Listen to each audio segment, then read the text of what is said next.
Welcome to the Mobile Home Park Mastery Podcast, where you will learn how to identify, evaluate, negotiate, perform due diligence on, finance, turn around, and operate mobile home parks.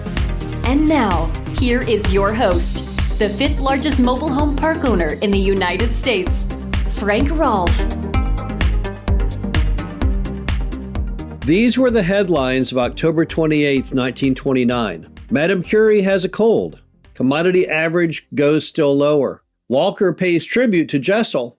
Tickets sale on today for the Yale-Dartmouth game. And what happened the very next day? It was October 29th, 1929. Black Tuesday, the start of the Great Depression. This is Frank Rolfe of the Mobile Home Park Mastery Podcast. We're talking about the imminent pending recession that will more than likely occur next year and what the impact will be on that on the mobile home park business. Now, let's start off first with the impact on residents, because that's the bread and butter of the industry. If we don't have any residents, we have no revenue. Without any revenue, we can't pay the bills. So we've got to have residents who can pay rent. So what happens to them?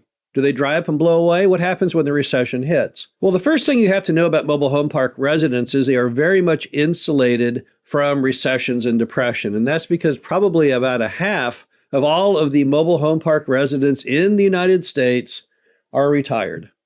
So the only way that subgroup gets injured, and it's a very, very large group, is if the government stops paying benefits. So if Social Security and if Medicare, if they run dry, then yeah, that's a big impact. However, I don't know anyone forecasting that the Great Recession that's upcoming is going to deprive them of getting their regular monthly stipend. So I think in that way, probably about a half of all of your residents roughly, and it varies on the park, obviously, but more than likely about a half could care less if the economy completely tanked because they don't rely on that to pay the lot rent.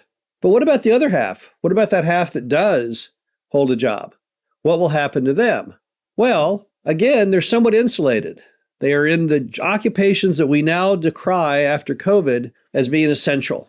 Food delivery, food production, shipping, all kinds of jobs where you work with your hands, and if you don't show up and get those jobs done, society stops functioning. You have no water, you have no sewer, you have no food, you have no heat, you have no air conditioning. These are all jobs that have to be done, whether the times are good or bad. And people aren't going to cut back on buying food regardless of how bad things are. There was a slogan in St. Louis during the Great Depression, first in shoes and first in booze. And what that proudly meant is that they were number one in shoes, which was an essential item, and then number one in booze, which was a vice. Mobile home parks are not about the vice, they're about the essential part. And our residents are the ones who have the jobs that you really cannot cut off much. And then also remember that they're backstopped. You can't just go to people during a recession who work at Arby's and say, hey guys, times are tough at Arby's. We're not selling many Arby's sandwiches. So here's the story. We're going to lower your pay down to only $2 an hour. But you can't, because the U.S. backstops how much people can earn in the typical kind of jobs that many mobile home park residents have by a little thing known as minimum wage. So if you can't go lower than minimum wage, then they are guaranteed to earn a certain amount. In most states, and every state is different on their minimum wage laws, but I would say the average now is probably about $10 an hour. And there's about 2,000 working hours in a year, which means anyone who actually holds a job has to make at least $20,000 a year. Or a two-income household will have to make at least $40,000 a year, assuming they worked full-time. Now, if you take that $20,000 per year that someone is guaranteed to earn if they simply work a 40-hour week under minimum wage laws, what does that equate to as far as the amount they can afford on housing? Well, if you take a third of the $20,000, then you divide that by 12, it means they can spend somewhere between $500 and $600 a month and be fine. And guess what? That's exactly what most mobile home park lot rents are, even on the high side. The average lot rent is about $300 a month. On minimum wage, you live like a king in a mobile home park with just that. And even though we've had some wage inflation in certain industries and certain skill sets, nevertheless, the worst case is you're back to working at Taco Bell and making minimum wage, which in a mobile home park is completely affordable. Now, what about mobile home park residents and paying the bills when time gets tough? Let's say their income falls from $35,000 a year down to $20,000, back down to minimum wage. Will they still pay lot rent? Yes, because it's a necessity to them. They have to have basic shelter. Food and shelter is what all humans must crave because that's what you need to live. We learned years ago, 30 years ago, the concept that mobile home park residents will often fight adversity to keep a roof over their heads. And we call that the FIGHTCO score, not FICO, F-I-C-O, but FIGHTCO, F-I-G-H-T-C-O. And it means that people will fight hard to keep that roof over their heads, hold that family unit together, even in bad times. So don't underestimate mobile home park residents, even if they had a transition of their job, even if there was a massive layoff and they could not immediately find a similar job or even one with a lower wage. They'll keep fighting. They'll keep looking. They'll do the jobs that no one would want to do. They'll work the night cashier at the Rhodes 101 truck stop. So their FICO score is very, very high. Now, what about the industry itself, though? If the residents are somewhat insulated and backstopped, what about the parks? Well, mobile home parks are affordable housing. That's the focus. So when America gets on tough times, what happens? People need even more affordable places to live. It's the people that notch up, those white-collar jobs. Those are the ones that are in most jeopardy with the coming recession. That's going to be who really gets hit hard because those jobs are not backstopped. If you're an engineer at Boeing, all you're guaranteed is minimum wage. You could drop from $100,000 a year to 20. That's your whole safety net. And that may make some people who have more expensive housing options drop down to mobile home parks. We see that right now with homes at $400,000 on average across the nation.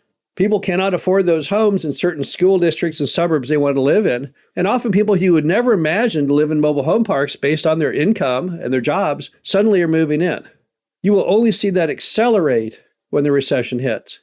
The demand for affordable housing will go through the roof, yet the supply is fixed. You can't build any new mobile home parks. So when the demand goes up and the supply can't go up, you end up with higher prices.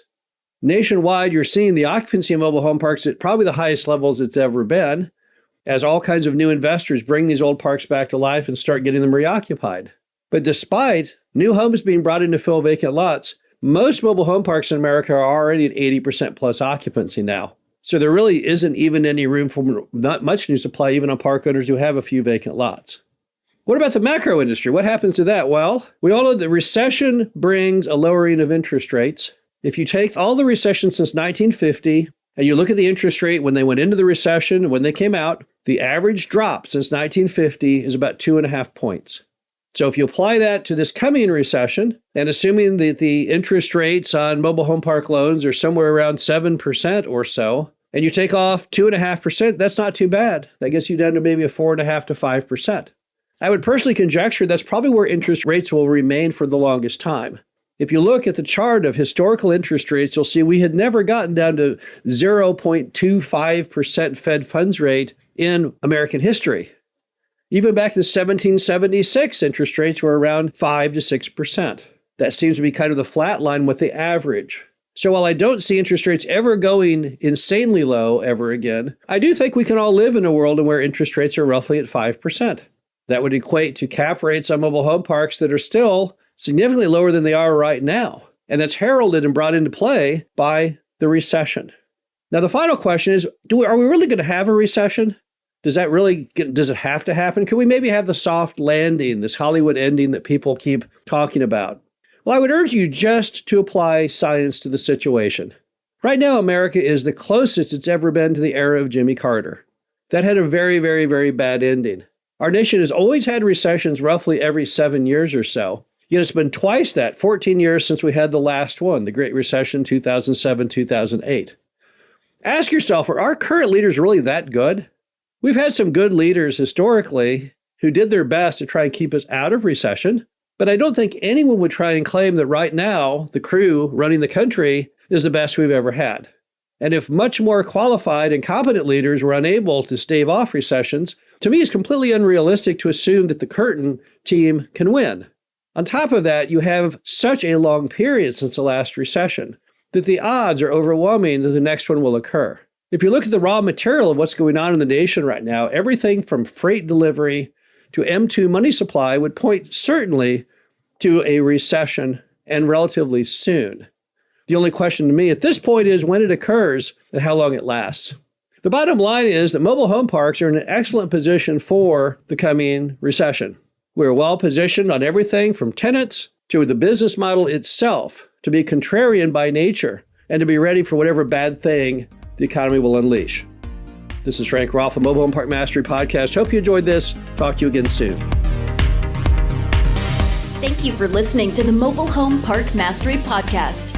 Be sure to visit us at mhpmastery.com to subscribe to the show, read our show transcriptions, and access all of our great information on mobile home park investing.